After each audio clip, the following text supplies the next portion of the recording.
je suis un peu, comment dire, admiratif d'abord, et puis un peu intimidé, parce que, oui, parce que, au fond,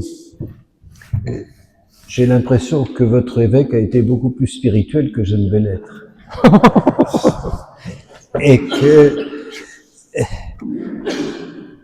voilà, je voudrais essayer de nous aider à réfléchir à ce qui est essentiel, mais pas en réfléchissant sur l'essentiel, mais en réfléchissant sur ceux qui ont cherché l'essentiel. Alors, il est clair que s'engager sur un chemin de transformation aujourd'hui, c'est nécessaire. Jean-Luc a cité tout à l'heure le pape François. Je cite les mots exacts de François. On peut dire qu'aujourd'hui, nous ne vivons pas une époque de changement, mais un changement d'époque. Des situations que nous vivons aujourd'hui lancent donc de nouveaux défis qui sont quelquefois difficiles à comprendre. Comprendre les défis dans lesquels nous sommes.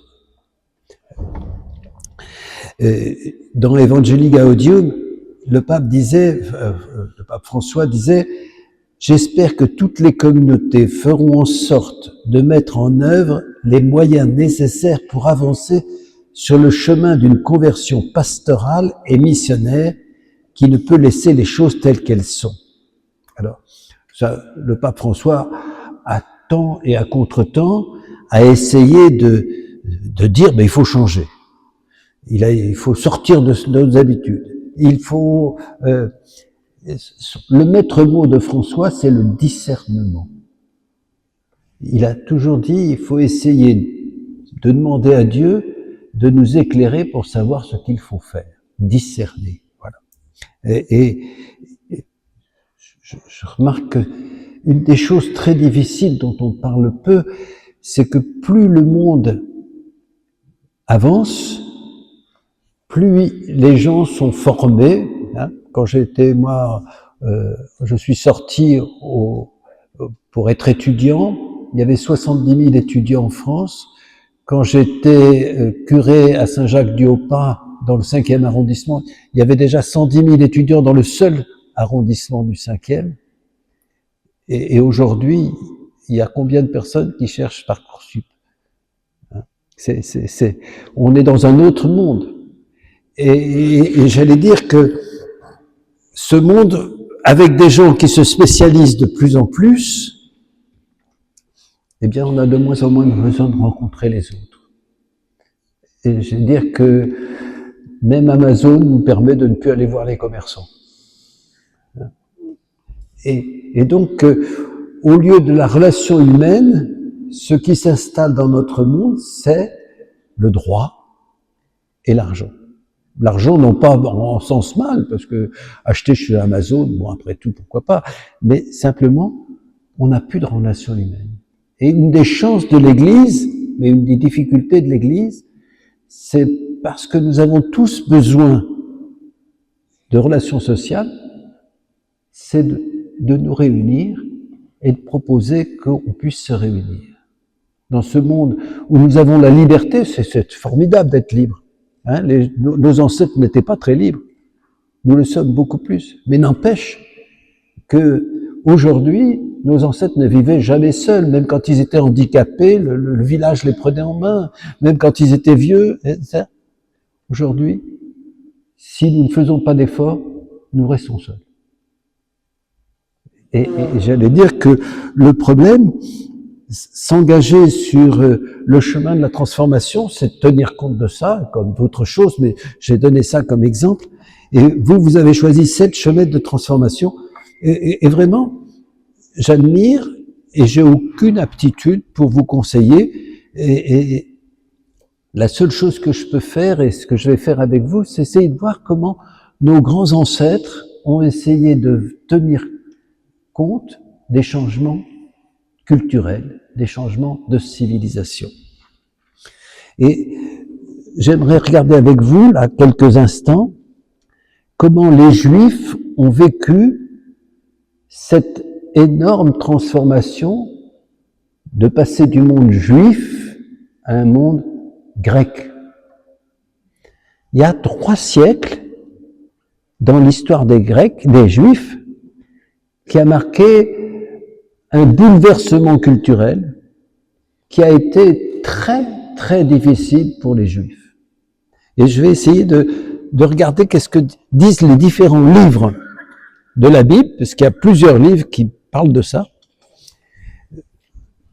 Au fond, tous ces livres cherchaient à essayer de dire comment je vais vivre ma foi dans ce monde nouveau. Depuis l'invasion d'Alexandre, je ne fais pas d'histoire, mais enfin bon, vous voyez à peu près, les Grecs sont arrivés, il fallait vivre ça. Comment je vais vivre l'essentiel? Ils ne se doutaient pas que, en essayant de vivre l'essentiel, de toute façon, ils étaient confrontés à une autre culture, et je veux dire qu'ils ont été tellement influencés sur cette autre culture qu'ils n'ont plus pratiqué de la même manière, qu'ils n'ont plus cru exactement de la même manière.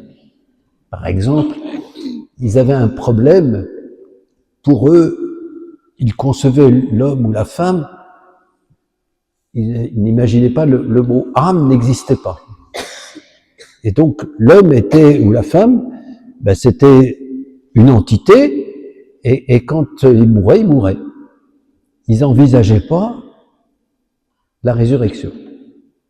Et dans cette confrontation avec les Grecs, eux, croyaient à l'âme immortelle. Eh bien, ils ont cru, ils ont découvert, au cœur de leur foi, la résurrection. Alors, ils l'ont pas cru comme les Juifs, parce que comme les Grecs, parce que les Grecs croyaient qu'à l'âme, tandis qu'eux, ils ont cru qu'on ressuscitait avec la chair. Alors, peut-être pas de la même manière que nous imaginons, mais on croit à la résurrection de la chair. Voilà. Donc, c'est un bouleversement terrible, et c'est intéressant, me semble-t-il, de se dire, ben, comment nos ancêtres ont vécu ce discernement. Et je vous donne quelques livres, en vous donnant les dates à peu près, parce que je suis pas moi un exégète, où ces anciens se sont confrontés, comment je vais dire l'essentiel. Le premier livre qui parle de ça, c'est le livre de Coëlette, l'Ecclésiaste. Et le livre de Coëlette, Vanité des vanités, tout le monde connaît ça. Hein. Mais qu'est-ce qu'il dit? C'est un croyant, et il est complètement paumé dans le changement culturel. Et il se sent solidaire de tous ceux qui sont paumés, et il pense que rien ne peut maintenant plus servir de repère. Hein, tout est vanité. Dieu, on ne le comprend pas. Et on ne comprend pas ce qui arrive. Et il n'y a pas d'autre certitude pour lui que la mort. Mais comme il faut agir tout en ignorant ce à quoi l'action peut servir, eh bien, il faut jouir du temps présent, tout en essayant de dire « je crois en Dieu ». Coëlette. C'est dans la Bible quand même.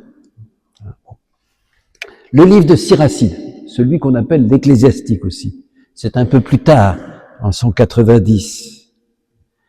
Alors à son époque, la majorité des habitants de Jérusalem est devenue hellénisée. Ils vont au gymnase. Vraiment, le gymnase, on était plus ou moins nus, etc. C'était pas vraiment dans la dévotion juive. Hein. Les hommes, comme ils étaient nus, un certain nombre d'hommes ont refait leur prépuce. Ne me demandez pas comment on fait, je ne sais pas. La culture aime l'intelligence, la beauté, la liberté, et Ben Sira constate ce qu'il se passe, il l'accepte pas, mais il se dit j'y peux rien. C'est comme ça. Alors, il martèle l'enseignement traditionnel, il revient là-dessus, il insiste là-dessus, comme pour essayer de freiner le temps qui passe, mais le temps passe. Voilà. Il dit, ben, Dieu est unique, Dieu est créateur, Dieu est éternel. Mais Dieu reconnaît la liberté de l'homme et l'invite à vraiment réfléchir, à être sage, à parler. Voilà.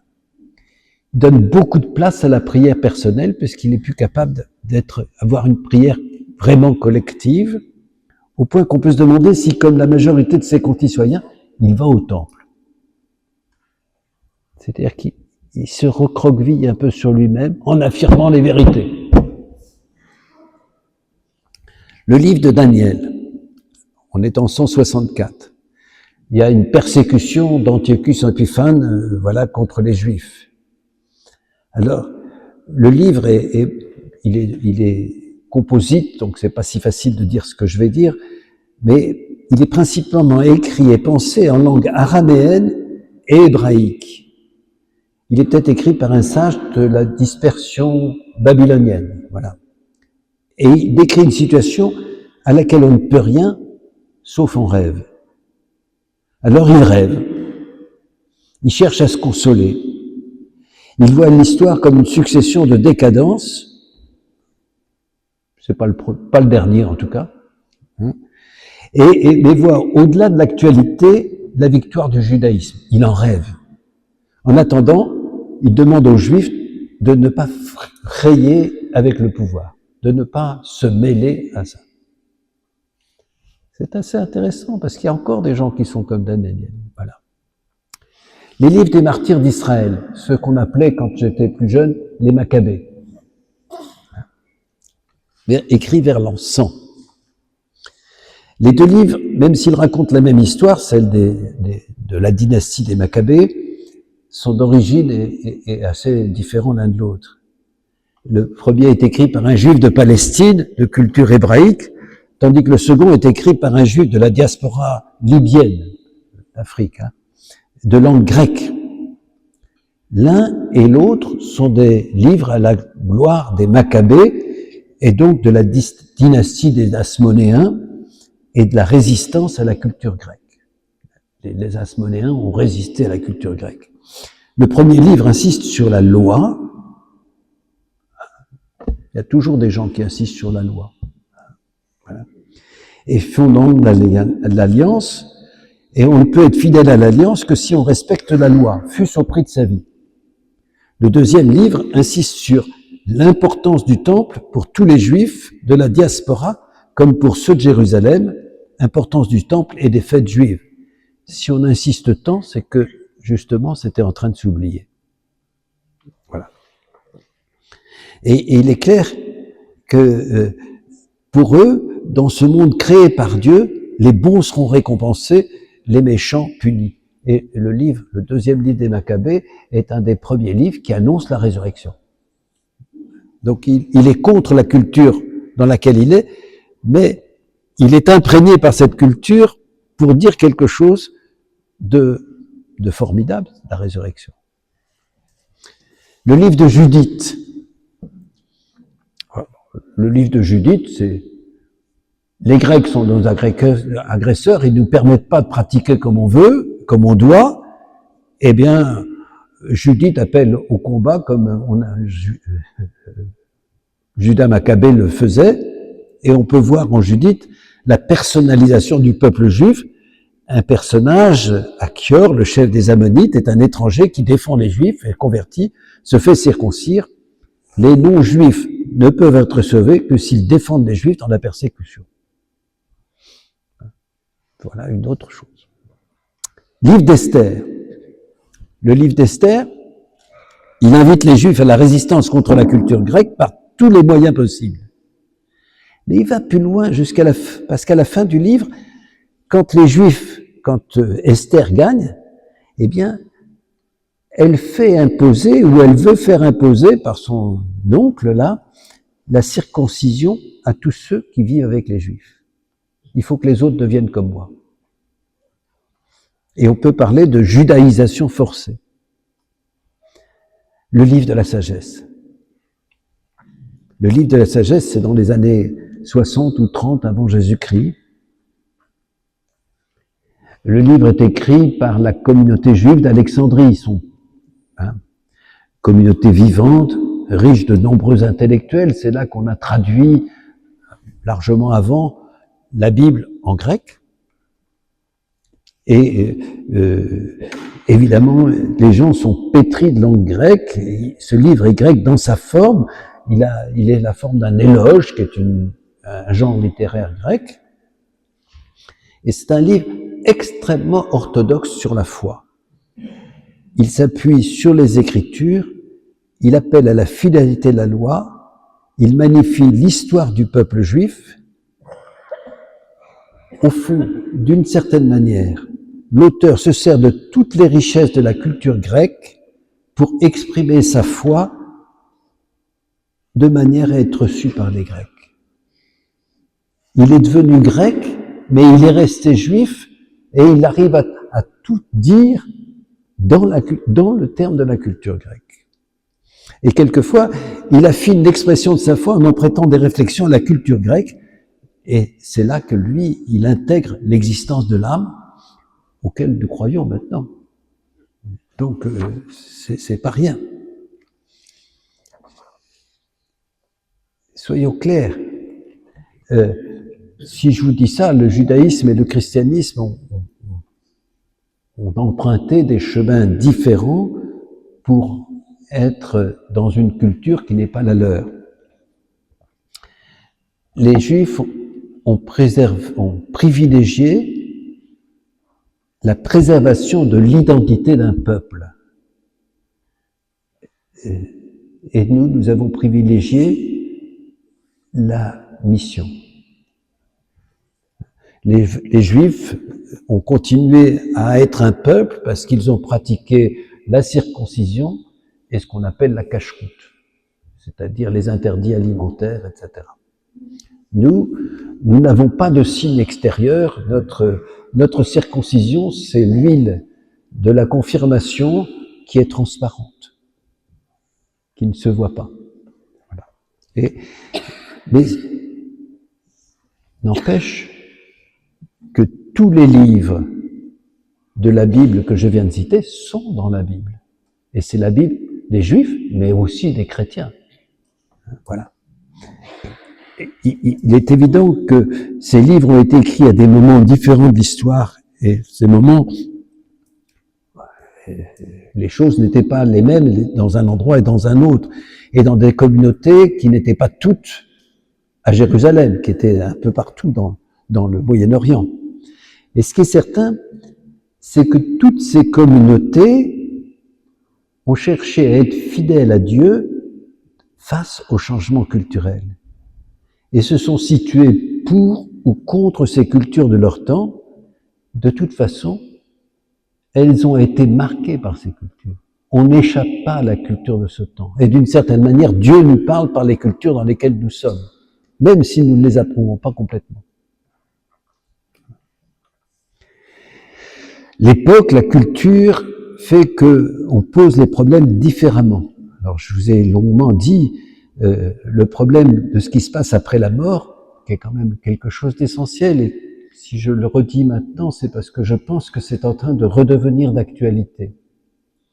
C'est-à-dire que les gens de ma génération se fichaient complètement de savoir ce qui se passait après la mort. Ce qui les inquiétait, c'est de ne pas souffrir avant. En gros. J'exagère un peu, mais pas beaucoup. Quand on interrogeait les Français sur savoir s'ils croyaient à une vie après la mort, la majorité de ceux qui répondaient oui, c'était des musulmans. Donc, alors, j'ai été sondeur, donc je crois pas forcément au sondage, mais quand même. Hein, la culture des autres va interroger les Juifs, et dans le livre de Daniel, comme dans deux livres des martyrs d'Israël, la résurrection est évoquée. Et si quelque chose de l'homme doit survivre, à ce moment-là, pour les Juifs, tout doit survivre, l'identité doit survivre. Voilà. Et non seulement ça leur a fait réfléchir à leur foi, au contenu de la foi, mais ça a modifié les pratiques. Et c'est évident pour le culte synagogal. Hein? Le deuxième livre des martyrs d'Israël insiste sur l'importance du temple, mais pas le premier. Il semble que la synagogue soit née en exil et qu'elle ait été répandue la diaspora. Alors il y avait au départ des temples un peu partout, et puis après, petit à petit, à Éléphantine ou à Léopolis. Mais en bien des lieux, la synagogue est un lieu d'enseignement, de la lecture de la Bible, de la vie communautaire, et le temple voit son importance disparaître, sauf à Jérusalem. Voilà. On ne pratique plus de la même manière. C'est étonnant quand même de regarder ça. Donc, je veux dire que la synagogue est un lieu de bénédiction. Elle permet de vivre l'alliance. Et il est incontestable que le succès de la synagogue et la relativisation du temple doit beaucoup aux pharisiens, marqués par la culture grecque, même s'ils s'y opposaient, et qui ont voulu garder l'identité d'Israël par la méditation de la Torah, tout en s'opposant à des grands prêtres qui se trouvaient trop liés aux Grecs. Pour eux, être juif, être kasher, cela passe à la maison, à la synagogue et en préparant le sabbat. Donc, ils ne pratiquent pas de la même manière que les autres. Voilà. Encore une fois, il me semble que nous ne pouvons pas ignorer tous les livres de la Bible parce que ils témoignent de rapports différents des justes avec leur culture. Cela dit, moi je pense que le succès de la foi chrétienne est dû à ce que l'Esprit a invité les premiers chrétiens à s'insérer dans les cultures de leur temps et qu'ils ont pu le faire parce qu'ils sont ouverts à la culture, à l'exemple de la sagesse. Être dans ce monde, ce n'est pas simplement le subir, c'est d'essayer de le comprendre et de le vivre, parce que c'est là que Dieu nous appelle. Être missionnaire, ce n'est pas être à contre. Bien sûr qu'on a des éléments de notre vie chrétienne qui sont à contre-culture, mais c'est dans cette culture que nous l'exprimons. Alors, il me semble que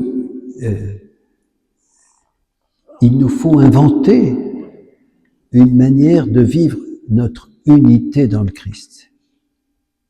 Puisque le Christ nous apprend ce que les Juifs ne disaient pas, eux, ils se considéraient comme un peuple. Nous le considérons comme membre du corps du Christ. L'Église, c'est le peuple de Dieu, certes, mais c'est aussi le temple de l'Esprit et le corps du Christ.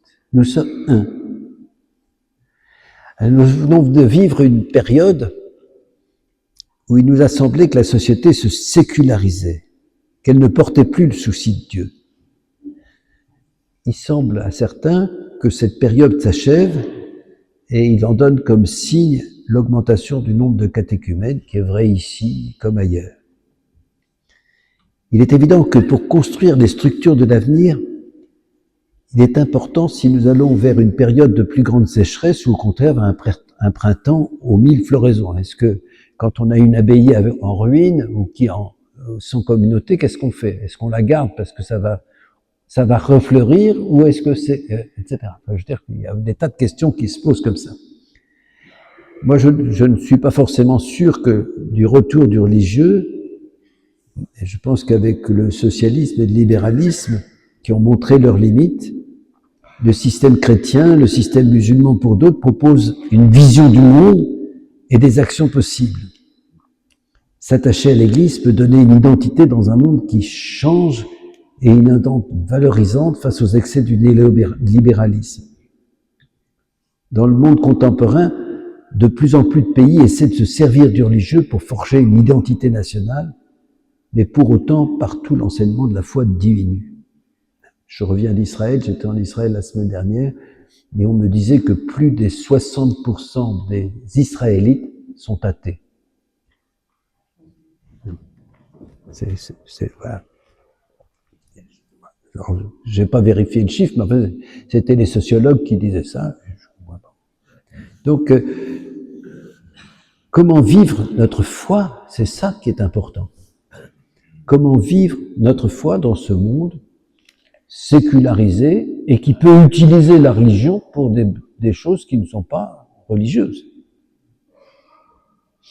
C'est pas tout à fait, enfin, ça existe. Alors, vivre notre foi, il faudrait parler des loisirs, de la communication, de la politique. L'avenir est indéterminé et il est normal, me semble-t-il, de tenir compte de cette indétermination. La qualité des structures mises en place est essentielle, et je n'ai pas à le démontrer. On attend quand même qu'elles soient toutes déchiffrables de l'extérieur, claires, expliquées et acceptées. Elles doivent être, au fond, à la fois suffisamment solides pour donner un cadre et suffisamment souples pour rassembler des personnes qui sont statutairement libres, parce que leur baptême rend libre, et responsables. Et surtout pour ne pas imposer au futur un totalitarisme venant du passé. Je faisais allusion aux murs.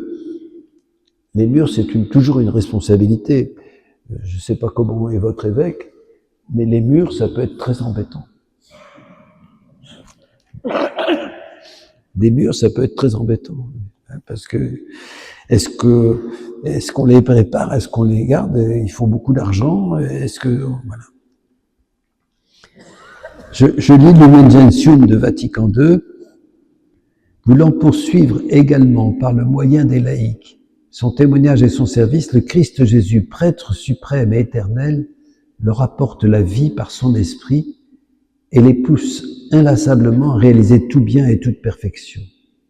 À ceux qu'il s'unit intimement dans sa vie et dans sa mission, il accorde en outre une part dans sa charge sacerdotale pour l'exercice du culte spirituel en vue de la glorification de Dieu et du salut des hommes.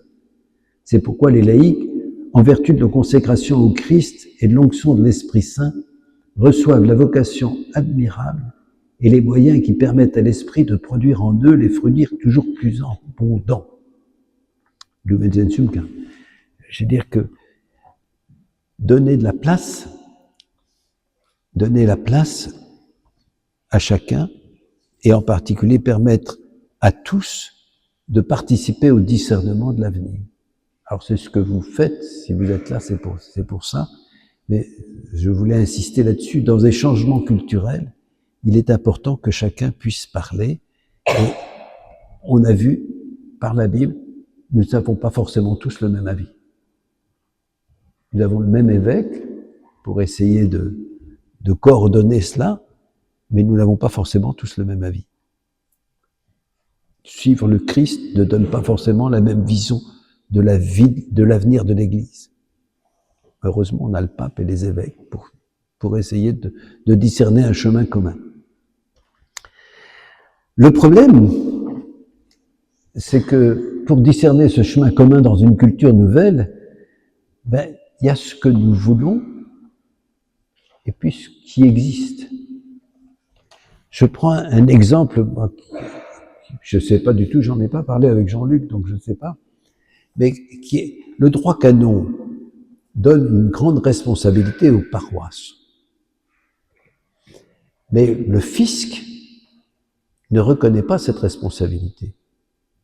Puisque quand on donne de l'argent à l'Église pour le denier de l'Église et qu'on donne quelque chose pour les impôts, ça fait que c'est celui qui est responsable de l'association diocésaine, c'est-à-dire l'évêque, qui est responsable des finances de tout. Et on voudrait une décentralisation, l'État nous impose une centralisation. Et c'est comme ça. Donc, vivre notre foi dans ce monde, alors évidemment, on peut refuser de donner de l'argent, les déductions d'impôts, mais c'est pas sûr que ça soit très possible. Donc, voilà, il me semble que nous sommes tous d'accord sur un certain nombre de choses, mais il faut encore que ça soit possible et qu'on réfléchisse à comment il faut faire pour que cette autonomie légitime soit pas une indépendance et puis ne mettre pas forcément l'évêque au prud'homme ou pour des choses qui ne concernent pas. Nous avons vécu, je finis là-dessus,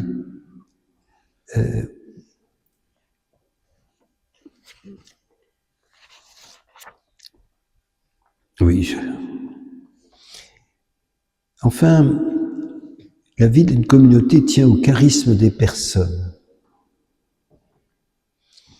Le mot communauté invite à penser que les communautés sont faites pour porter une tâche ensemble. Le mot communauté comme munus, c'est la charge. communius, c'est ceux qui portent la charge ensemble. Je vous ai dit au tout départ qu'une des grandes difficultés du monde moderne, c'est la spécialisation et le fait que chacun peut se passer de l'autre et avoir simplement des relations juridiques avec l'autre. Comment porter la charge ensemble? Voilà. Dans le tourbillon des idées, eh bien, il me semble que les Juifs ont traversé leur crise parce qu'ils ont conscience d'appartenir à un peuple. Nous, dans la ville moderne, on n'a pas conscience, on ne sait pas si le voisin est chrétien. Et donc, comment constituer ce peuple? Comment faire en sorte que tout le monde garde le sens de la charge ensemble? Nous ne construirons jamais rien de stable sans la conviction que nous sommes tous ensemble membres d'un même corps, le corps du Christ, et que le Christ a vocation de rassembler toute l'humanité. Le rassemblement du Christ par le Christ de l'humanité est certain. Si nous n'arrivons pas à le faire sur terre un peu, nous ne préparons pas notre avenir. Et c'est compliqué. Parce que on peut imposer des changements, mais que tout le monde accepte de rentrer dans le changement, c'est pas si facile. Et il me semble que c'est ça qui est en cause. Au fond, j'ai simplement voulu dire, il faut avoir une double conviction. Première conviction, c'est que le Christ nous appelle, et nous appelle personnellement, à être acteurs. Avec ce que nous sommes, avec notre histoire, avec nos... Bon, voilà, à être acteurs. Et nous ne pouvons être missionnaires que si nous témoignons que nous sommes le corps du Christ, que le Christ habite en nous. Mais nous sommes différents. Et il me semble que nous ne pouvons continuer il faut absolument tenir compte de la culture dans laquelle nous sommes, et on n'en tiendra pas compte de la même manière, mais il faut continuer à vivre l'unité. Et l'unité est faire la communauté. Les Juifs avaient la Torah, il avait l'enseignement, nous avons l'Eucharistie. Ce qui fait notre unité, c'est le corps du Christ. Quand nous mangeons le corps du Christ, nous sommes assimilés par lui. Quand on mange du pain, c'est lui que nous assimilons le pain. Tandis que là, c'est lui qui nous assimile. C'est lui qui veut nous transformer en corps du Christ. Chacun différent. Mais il n'empêche que nous ne pouvons pas être face au changement culturel sans découvrir que nous sommes le corps du Christ. Vous savez, pendant 10 siècles, 11 siècles, quand le prêtre s'avançait vers des fidèles en leur disant, avec l'hostie, les fidèles mettaient leurs mains en petit trône, comme on dit, et le prêtre disait le corps du Christ, il disait pas le corps du Christ, il disait Corpus Christi, le corps du Christ. On a l'impression qu'il disait la même chose qu'aujourd'hui, qu'on a fait simplement que traduire. Il disait quelque chose de très différent. Parce que il disait aux fidèles, tu es le corps du Christ. Et le fidèle répondait oui, amen. C'est quand un certain nombre, Béranger de Tours en particulier, a commencé à nier que c'était la présence réelle, qu'on s'est tellement insisté sur la présence réelle qu'on a oublié de dire, quand on recevait le corps du Christ, j'accepte d'être corps du Christ. C'est fondamental. Nous sommes différents. J'ai essayé de dire cela. Nous pouvons avoir des réactions extrêmement différentes. N'empêche que ce qui nous tient ensemble, c'est de vouloir être ensemble parce que nous sommes le corps du Christ. Et que il n'y a que cette certitude-là qui peut nous faire face à l'avenir. Pour cela, je vous souhaite une bonne route. Tout à l'heure, je parlerai alors plutôt de la synodalité. Je ne vais pas être plus long parce que sans ça, je serai encore plus ennuyeux.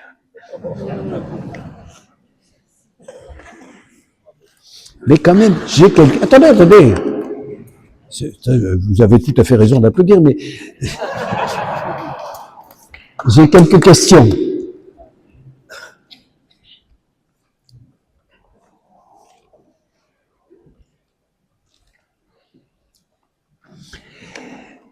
Première question. Diriez-vous que vous vivez votre foi comme vous la viviez lorsque vous avez commencé à en prendre conscience? Qu'est-ce qui a changé? Pourquoi? Diriez-vous que vous vivez votre foi comme vous la vivez quand vous en avez commencé à prendre conscience? Qu'est-ce qui a changé dans votre foi? Pourquoi? Peut-être qu'il n'y a rien qui a changé, mais peut-être qu'il y a des choses qui ont changé. Hein? Deuxième question. Quelles sont les pratiques, la croyance qui font que vous pouvez vous dire chrétien? Qu'est-ce qui fait votre identité? Comment vous manifestez votre identité chrétienne? Qu'est-ce qui est essentiel pour vous?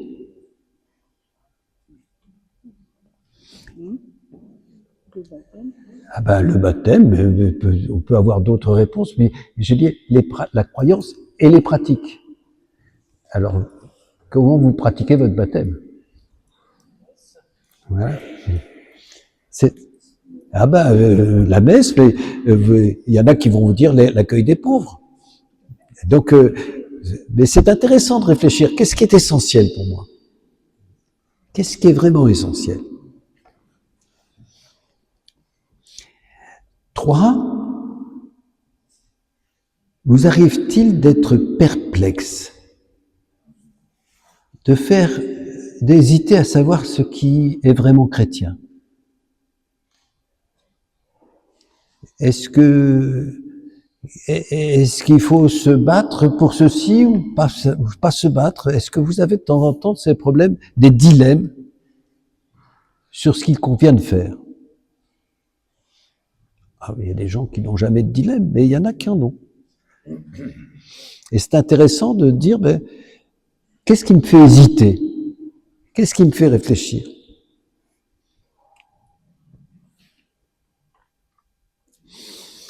Quatrième question, quels sont les changements qui sont nécessaires à votre vie, à celle de votre communauté, à celle de votre diocèse, pour être, au fond, chrétien dans ce monde moderne? Garder l'essentiel dans ce monde moderne. Est-ce qu'il y a des changements qui s'imposent? Par exemple, on peut poser des questions même personnelles sur savoir comment il faut, qu'est-ce qui est essentiel à dire aux petits-enfants. Et est-ce que je suis capable de le dire? Est-ce que je suis capable de le faire? C'est quelques petits changements qui peuvent se poser, je ne sais pas.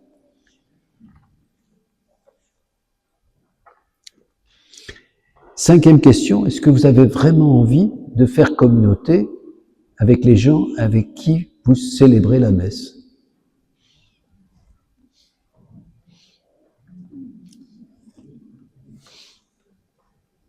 Est-ce que vous avez vraiment envie de faire communauté? Moi, ça m'arrive d'avoir l'impression de temps en temps qu'on est assez content d'aller à la messe, qu'on est très content de faire communauté avec un certain nombre, mais il y en a d'autres où on est mieux être à côté qu'avec. Mais c'est peut-être une question... Voilà. Ce coup-ci, je vous remercie.